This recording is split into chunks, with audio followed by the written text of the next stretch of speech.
Welcome to Bot Thoughts by Amtalk Soft. I'm Alex, and today we're settling one of the biggest debates in applied AI. You've downloaded an open source model. Maybe it's Llama, maybe it's Mistral. It's smart, it's capable, but it doesn't know anything about your company, your data, or your domain. So how do you make it actually useful? There are two main approaches, RAG and fine-tuning. Everyone has an opinion on which one is better. Sam, let's break this down properly. This is probably the most common question I get from teams building AI applications. And the answer is almost always, it depends. But it's not a cop-out answer. There's a clear decision framework, and once you understand it, the choice becomes obvious for any given use case. Let's start with a quick recap of what each approach actually does, because I think a lot of people conflate them. Right, let's start with RAG. We covered this in depth back in our RAG series, blogs 9 through 14. But give us the 30-second version for anyone who's new. RAG stands for Retrieval Augmented Generation. Instead of training the model on your data, you give it access to your data at query time. When a user asks a question, the system first searches your knowledge base, finds the most relevant documents, and stuffs them into the prompt alongside the question. The model then generates an answer based on both its general knowledge and the retrieved context. Think of it like giving someone an open-book exam. The model doesn't need to memorize your documentation. It just needs to look it up and synthesize an answer. The advantage is that your data stays separate from the model. You can update your knowledge base without retraining anything. The disadvantage is that you're limited by what fits in the context window, and retrieval quality directly determines answer quality. And fine-tuning is the opposite approach. Instead of giving the model a textbook at exam time, you're actually teaching it the material beforehand. We covered this in blog 23. What does that process look like? Fine-tuning is the process of taking a pre-trained model and continuing its training on your specific data.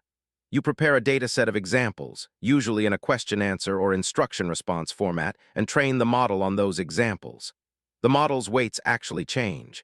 It internalizes the patterns, terminology, and reasoning style from your data. After fine-tuning, the model knows your domain natively. It doesn't need to look things up.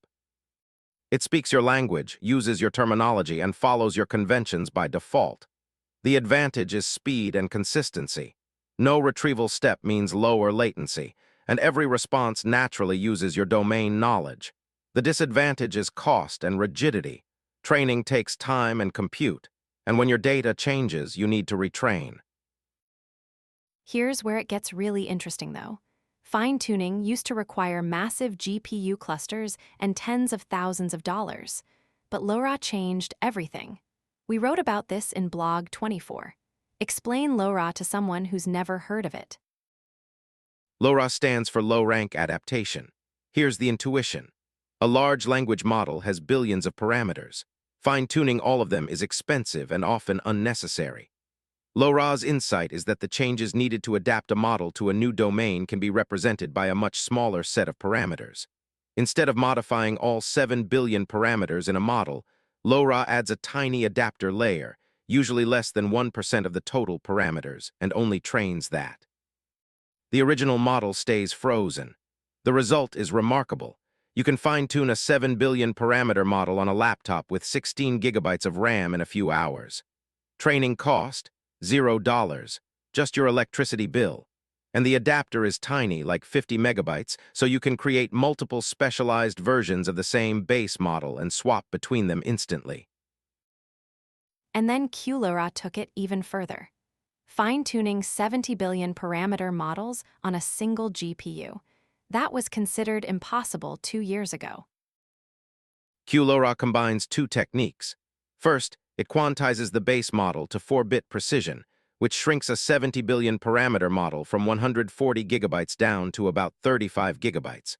Then it applies LoRa adapters on top of the quantized model. The adapters train in higher precision while the base model stays compressed. The result is you can fine-tune a 70 billion parameter model on a single GPU with 48 gigabytes of memory. That's a single A6000 or even a high-end consumer GPU. 2 years ago, you needed a cluster of 8 A100s for the same task. The quality loss from quantization during training is negligible.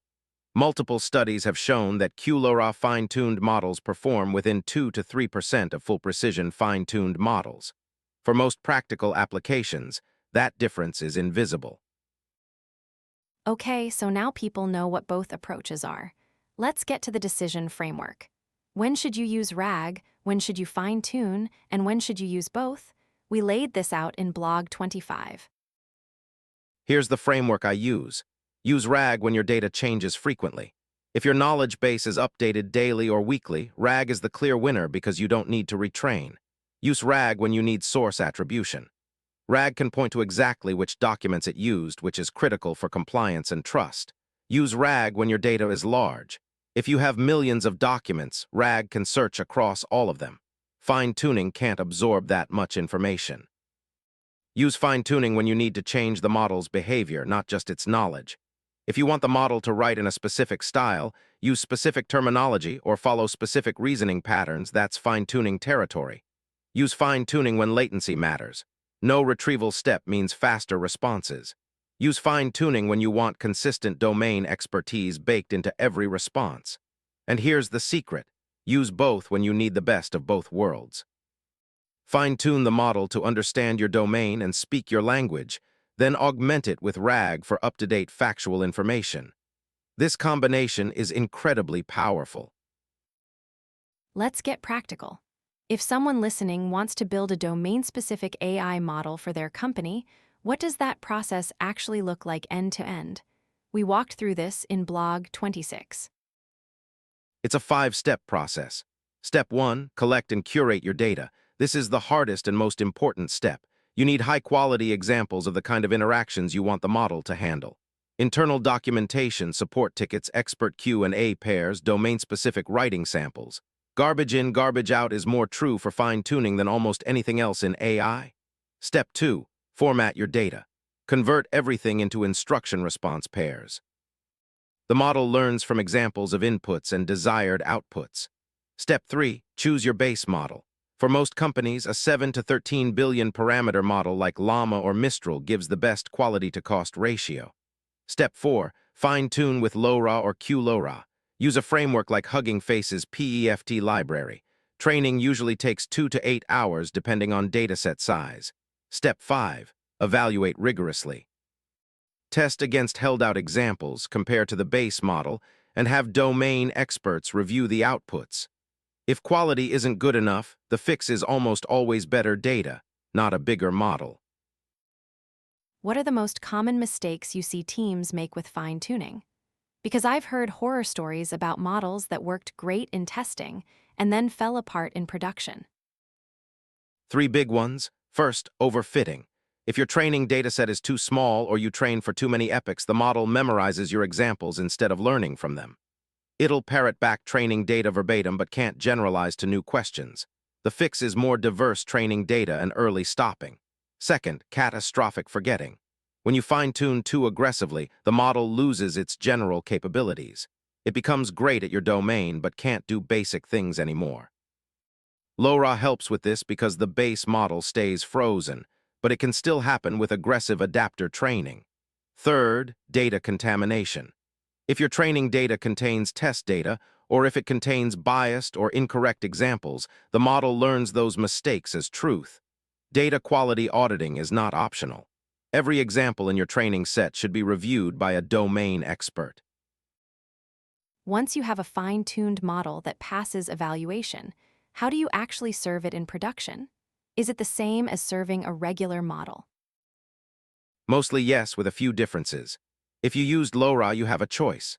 You can merge the adapter into the base model to create a single model file, which is simpler to deploy. Or you can keep them separate and load the adapter dynamically, which lets you swap between different fine-tuned versions of the same base model. For serving, the same tools we'll cover in next episode work here. VLLM, TGI, and Triton all support LoRA adapters natively. The key metric to watch is that your fine-tuned model's inference speed should be identical to the base model. LoRA adds negligible overhead.